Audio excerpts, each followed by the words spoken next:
So glad you are back with us on Wealth by Design. Brad Johansson along with Tom Elder, president of Retirement Wealth Design. Nice to be back with you, bud. How are you? I'm doing excellent, Brad. I love doing this show. This is so much fun just to get information out there, help educate. But what kind of reaction are you getting? Because this is a fairly new thing, but folks are kind of tuning in now. And what are they saying about what they're getting from this? Candidly, I've gotten a really, really positive response here from this show. I've gotten a lot of feedback too, so thank you for those that have reached out and given me the feedback, because it's about, what do you want me to talk about? What do you want to hear about? What are you interested in learning more? I feel like I've had quite a few people that have reached out and said, I've kind of wondered if my advisor has been missing something, or if I'm on the right track, and so this show seems to be helping people not only get questions answered, but even to know what questions to ask. I love that. And I think that is important. For a lot of this, we will try and provide some of the questions that you should be asking, because I think it's obvious. As Tom is saying, a lot of folks they have advisors. They've had advisors for a long time.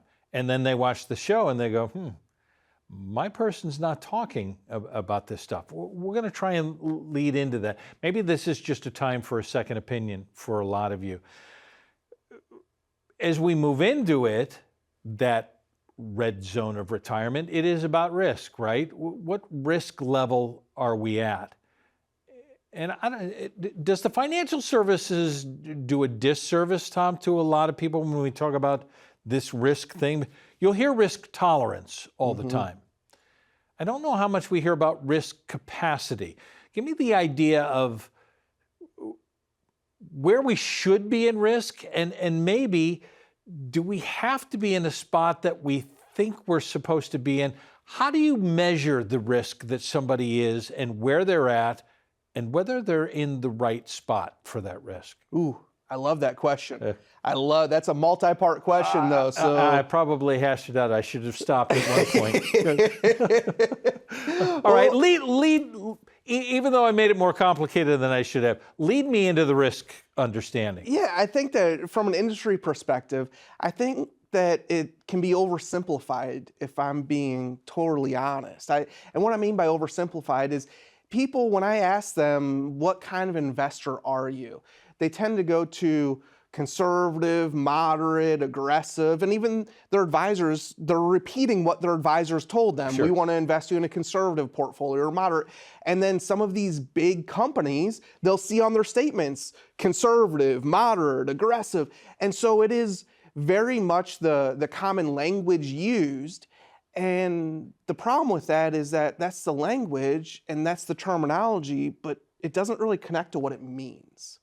And so what we do is we walk through with somebody, what does that mean? Because sometimes how you feel is different than how you actually are invested. Sometimes what you're comfortable with is actually kind of a concern when it comes to what the reality could be for your portfolio, or what it's even been in recent years. And so I think the starting point is, I am a firm believer of great advisors ask great questions. Yeah.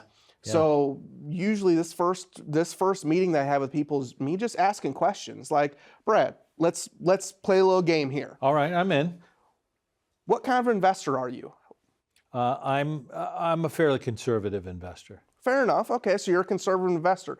So when you look at investing, and let's say that the market were to drop 20%. Oh, no, yeah. So what would you do with that? Would you get out and wait it out on the sidelines? Would you wait it out for a few months, kind of see where things are going to go? Or would you say, I'm in this for the long haul, I'll ride it out, the market's going to go up long term? What would you do? I think my feelings change on that. If you're saying where I am right now, I've got to do something different, because I can't afford to have all my money in and lose 20% at this point. I'm advancing in age here, Tom. This is a time where I don't feel quite as risky, and I have to be more conservative because my runway's shorter. Okay. So the good news is, right, so if you say that you're a conservative investor and you're saying that you wouldn't be comfortable with a 20% loss, and that you'd want to do something different with that, that lines up. A lot of people, when I ask them these questions, they might say, oh, I'm a conservative investor. And then when we talk about, okay, so what's the most loss that you'd be comfortable with? Maybe it's 20%, maybe it's 30%, maybe it's 10%. That doesn't always align. But I'll tell you where the rubber really meets the road is take it out of a percentage perspective and put it into a dollar value perspective. Yeah. Let's say you have $1 million. Okay. Would you be comfortable losing $200,000 in this next year? Absolutely not. Is that going to change your retirement plans? Yeah, it has to change my retirement plans. So if that's the case, then you should absolutely be in a conservative portfolio. Because at the end of the day, I agree with you. If you take that big of a loss in a single year and you're getting close to retirement or into retirement, that's going to harm your long-term outlook for your retirement. So you say that, and then percentages and dollars. Can't I say that I'm conservative and I'm willing to lose 25%? And to me, that's still conservative. And if I'm conservative and I tell you I'm not willing to lose more than 6%, but I'm still conservative, and the label is there, but I'm not the same guy. How do you figure that out in the risk spectrum? Yeah, it is very simple, but it takes a little bit of work. And what I mean by that is we take a look at your portfolio, we run it through back testing, meaning how you're invested today, how would that have performed over the last, say, 25 years? And what's the largest amount of loss? If your portfolio today would have lost, well, the market dropped 56% in 2008. If your portfolio would have lost 40%, are you comfortable with that? If the market crashes tomorrow, are you in 2022, how much did your portfolio lose? Yeah. And if you're not comfortable with seeing that loss now, then you're probably more conservative than you lead to believe yourself to be, because the label of a conservative investor is very different than the reality of the conservative investor. And the only way that we can determine that reality is to do what's called a stress test. And one of the questions that I sometimes get is, am I getting enough value from my advisor? I'm paying my advisor a fee. What questions should I be asking them? And the candid answer is the advisor should be doing this proactively. We do this proactively. We do this at the onboarding, and then we do risk tolerances along the way as well, because we want to see how are you invested, how does that line up with the outcome that you want for retirement, but more importantly, how does that line up with you emotionally? If you're going to end up losing sleep over a market drop, you probably shouldn't be invested in a way that's going to cause you a big enough loss to lose sleep, because how you feel is just as important as how your portfolio performs. The purpose of retirement is freedom. Freedom to do what you want, when you want, with who you want, how you want, right? And if the purpose is going to be freedom and you're tied to looking at your phone, checking the market or checking the news because you're worried about what's happening with global conflict or interest rates or any of the other things that might have some type of a bearing on the current market cycle, well, all of a sudden, you're not free. You're tied to your phone and your portfolio. And so we want to get you invested in a way where you feel comfortable, you feel confident, you know that next year you can spend whatever you want to spend, if it's $10,000 a month or $5,000 a month, and you don't have to worry about when the market is up and down. Because the market performance shouldn't dictate how you act in retirement or how you feel in retirement or how you spend your time. Market performance should only enhance that. The idea is, do you have any idea not only what your risk tolerance is, but what is your risk capacity? Have you done the numbers that go along with the jargon that's going along with conservative, aggressive, moderate? Do you know where you are and where you can be so that you can gain that freedom? That's why the number's on your screen, 833-348-4813. You can scan the QR code as well. What does it do?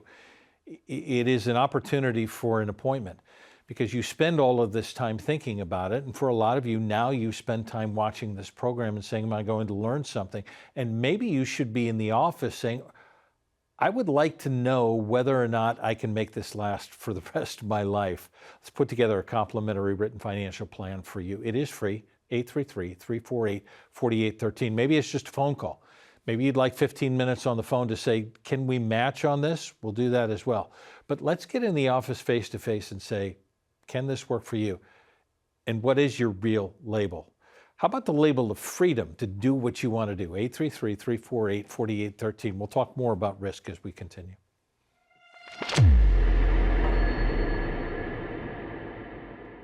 How I got in the financial space was really based off my grandfather. My grandfather grew up in poverty, Great Depression, like a lot of people. He taught me that a full life is not about what you have, what you drive, what's in your bank account. The purpose of life, how to have a full life, is serving other people. I grew up in a great household, had a great dad that taught me a lot of lessons about work ethic. One of the biggest lessons he taught me was if you're going to do a job, do it right or don't do it at all. But my grandfather really instilled in me the servant's heart mentality. When I got old enough that I finally realized I could have an impact on the community around me, that I was given gifts that could be used to serve others, one of the people that I started with was my dad. My dad was a great father of four, worked his whole life, sacrificed for us. One of the areas that he told me that he had always struggled with and struggled to find good advice was finances. So when I realized that I had a gift for finances and that I could actually help those around me, I started with him. And he was one of my very first clients ever. And he still is today, and I'm proud to say he's successfully retired and helps take care of my kids now. But that's how we treat everyone that we work with. We try to serve those around us because at the end of the day, that's why we're here.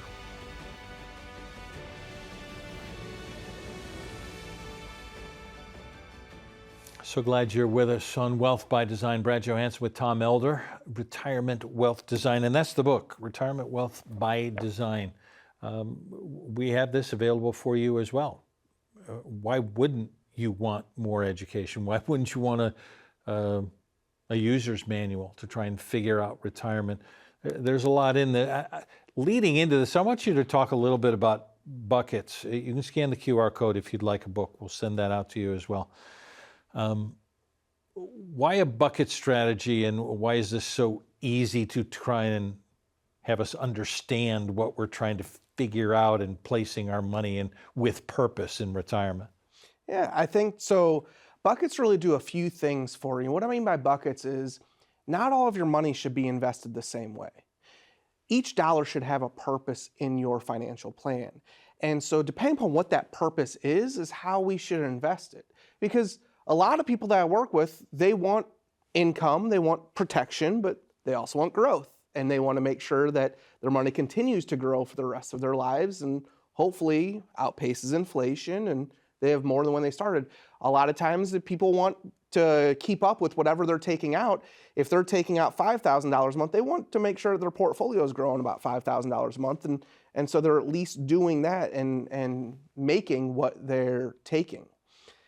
At the end of the day, though, the biggest issue with buckets is if each dollar has a purpose, what's the purpose and how are you investing that? So you might have short-term money, meaning that it's money that you're going to need in the next few years. Okay. Then you might have medium-term money. You might have longer-term money, and depending upon when the money is to be used is how it should be invested. I'll give you an example. I have a client, awesome guy.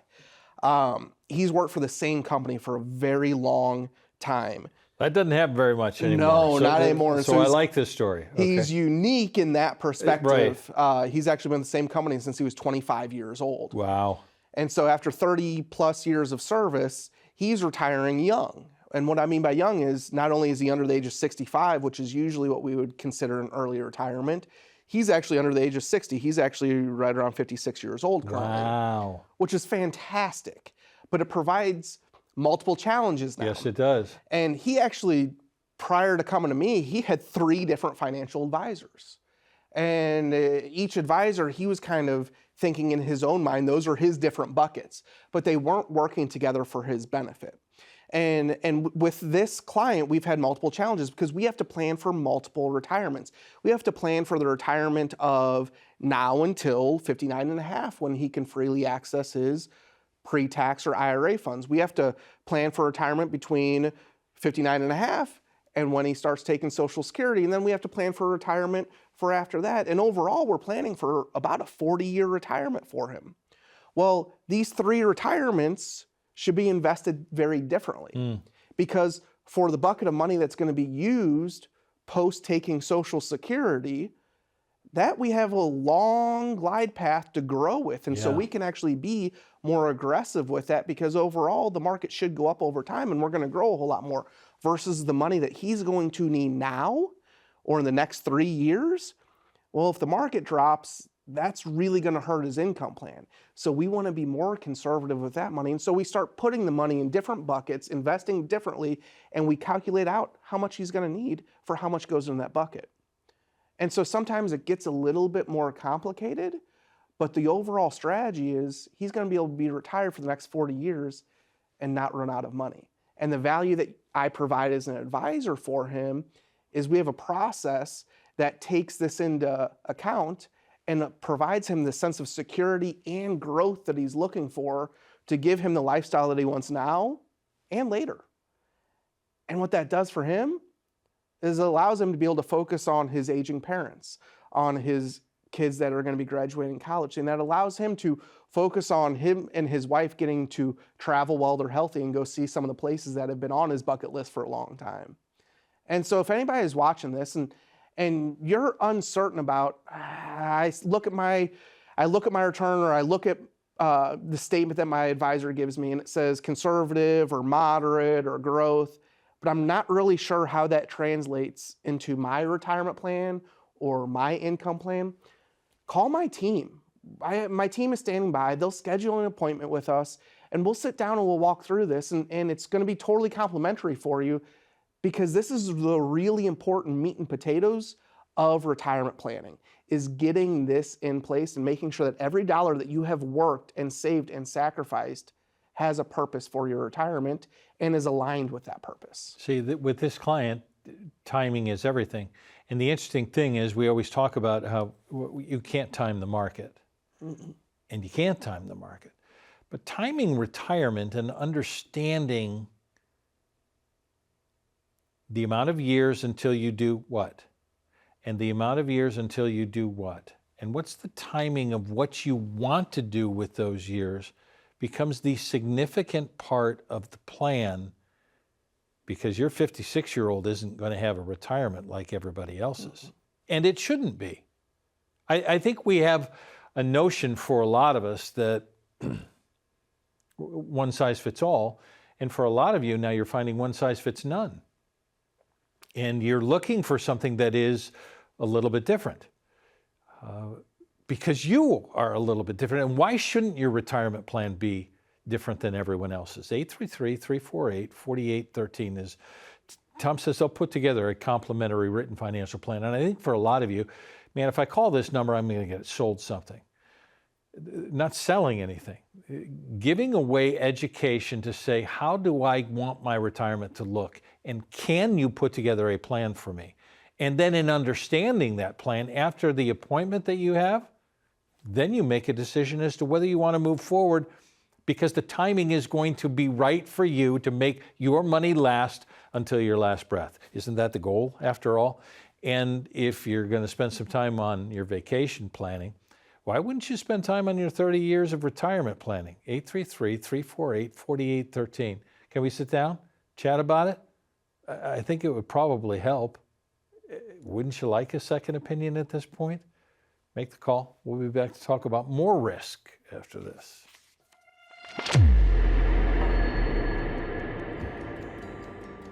Our entire vision for our growth at Retirement Wealth Design is to keep a personalized experience, to know every single person that we work with, but to bring into the fold other people that fit our culture, that care about the community, that care about the individuals, and that are the absolute best at their role that they can be. We want to make an impact in our community, and the first place that we start is making an impact in our team.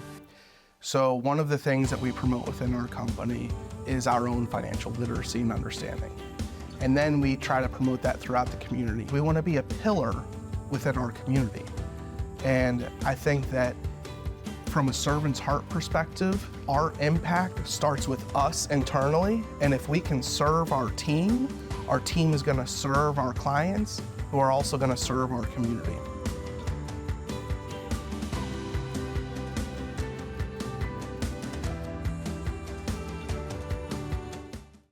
So glad you're with us on Wealth by Design. Brad Johansson along with Tom Elder, Retirement Wealth Design. The book is here for you as well. Tom's willing to send it out to you. He's a nice guy. You scan the QR code, we'll send it out as well. We began the program in talking about risk and where are you? Do you have an understanding of where you are? What has the financial world told you that you are? Should you be labeled in where your risk is? Because the feelings should match your portfolio. You began talking to me about, I think really good advisors ask a lot of questions. Mm-hmm. And I think a lot of people out there are going, I don't know what questions to ask.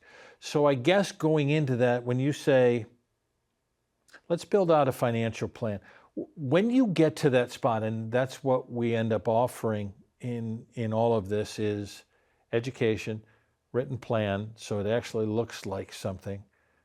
What questions then next are you building out? Because I'm losing my paycheck as I head into retirement. What questions do you need to ask me to try and figure out how to come up with my best plan? We ask a lot of questions.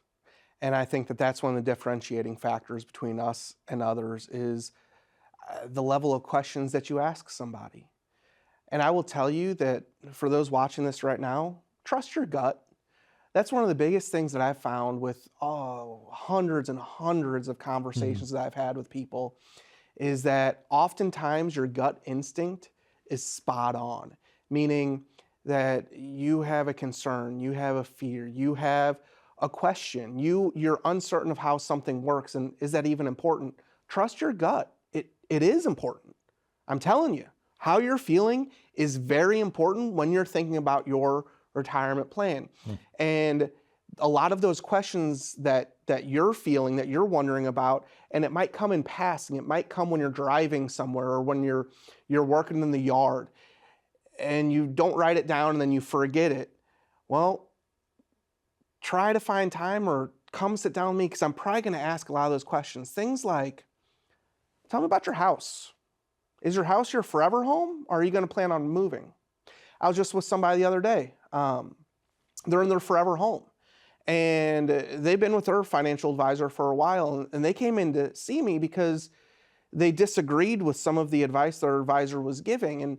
And I will tell you, their advisor sounded like a pretty decent advisor and was giving the mathematically sound advice based off of what the advisor knew about the situation, but the advisor hadn't asked enough questions to really truly understand the situation. So what happened here, this person wanted to pay off their home, and they wanted to spread it out over the next about 5 years, how long it would take. They had the finances to do that, but the advisor was telling them that the tax impact combined with their current mortgage rate, which was sub 4%, it was below 4%, it didn't make sense to pay off their home. However, when I started asking questions like, why do you want to pay off your home? What's important to you about it? What do you think this is going to free up for you if you pay off your home?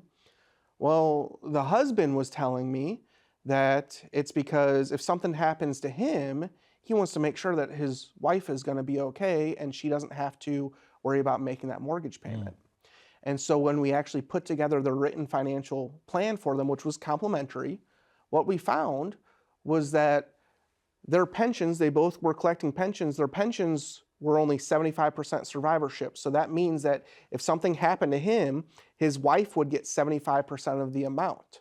And now how Social Security works is that when both people in the relationship, like they were, are taking Social Security, when one person passes, their surviving spouse keeps the higher of the two amounts.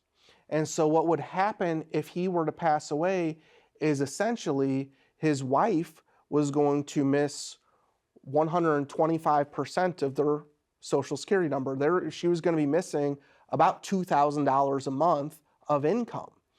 And it turns out that the mortgage payment was about $2,000 a month. And so his gut was spot on. Even though he didn't have the numbers to back it up, his gut was spot on. Yeah. And so he was asking me, he was sharing with me, and I just brought out the questions, put together the plan, and then he's not really, it's not the financial plan that's so important, it's the advice that comes with it. Yeah. And the advice that I had for him is, let's figure this thing out, because you're right, let's get the house paid off and your wife will be okay then if something happens to you. And it turns out that, again, his gut was right. He wanted to pay off the house at about $50,000 chunks a year. When I actually ran the math to stay inside the bracket and how it was going to affect Social Security, it was $46,995 a year. How about that? He was so close to the exact figures of where it made sense, $46,995 versus $50,000. And so now we have this plan put together, but the advice that I'm giving is aligned with how his gut, because his gut was right. And so again, anybody listening, trust your gut. And if your gut's telling you, give me a call, you got nothing to lose. The cost is a little bit of time, but my commitment to you is I'm going to leave you better off because you met with me than beforehand. And so you only have information, education, and game. You only have to find out, are you doing things the right way? Are you missing anything? Are you getting the value that you're looking for? Call my team. We're happy to get together with you. It's totally complimentary. We're standing by, and we'll get you on the schedule at your convenience, and we're going to help. And you talk about trusting the gut, and it's not just, okay, here's my gut feeling, go. It's, here's what I'm feeling. Can I present it to you? And you can ask more questions to say, why are you feeling the way you are? So that in that feeling, we can get you to that truly comfort zone of understanding how the math works with the feelings. Absolutely. Look, it is complicated. And the feelings are complicated to say, you know what, I'm not quite sure how this is going to be, and I'm not sure what's going to happen. I've had this happen in my family and this happen in my family, and maybe I want to do something different, forever home, or I've got other plans. The idea is, what kind of runway do you have now to work with the questions that you have and the gut feelings that you have on how am I going to make this work for me and my family? Is there a legacy plan that goes along with that? How do we work it? Look, trust somebody who's been doing this hundreds of times. Tom and his team are putting together wealth by design for you. And it's just your plan. 833-348-4813. Let's put together a complimentary written financial plan. Phone call, in person. Let's do it for a second opinion for you. You've waited long enough. Do something for yourself. Make the call right now. Can't wait to see you in the office. And then we'll be right back here next time on Wealth by Design. Thanks for joining us.